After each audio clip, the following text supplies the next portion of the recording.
Hong Kong is sure to carve out a niche for itself in the global green push by leveraging its strength and role in the international market, according to the chief of a leading power group based in Hong Kong.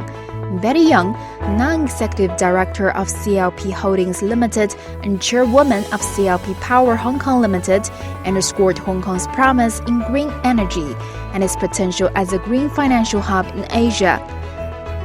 香港的绿色能源方面的潜力也是非常庞大的，因为这个绿色的能源也是国际的整个趋势都是这样的，减碳是非常重要的工作。那么跟港府呢也是有一个比较清晰的路线图。香港作为国际金融中心之一，我们是有一个角色是可以争取的，能让我们在亚洲可以作为一个绿色金融中心。CLP Power has been serving Hong Kong for over 120 years and supplies highly reliable electricity to over 80% of Hong Kong's population. Young shared her group's successful practice in green transformation,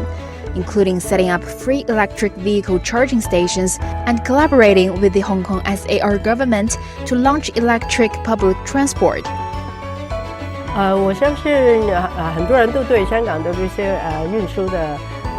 为看好的，但是现在呢，就是还是在那个起步的阶段，还是又那个充电的设施还是在建造的前期，所以还是需要一段时间才能把这个普及化。She hopes these initiatives would help Hong Kong move one step closer to its carbon neutrality goal and envision the city becoming a global green solution provider.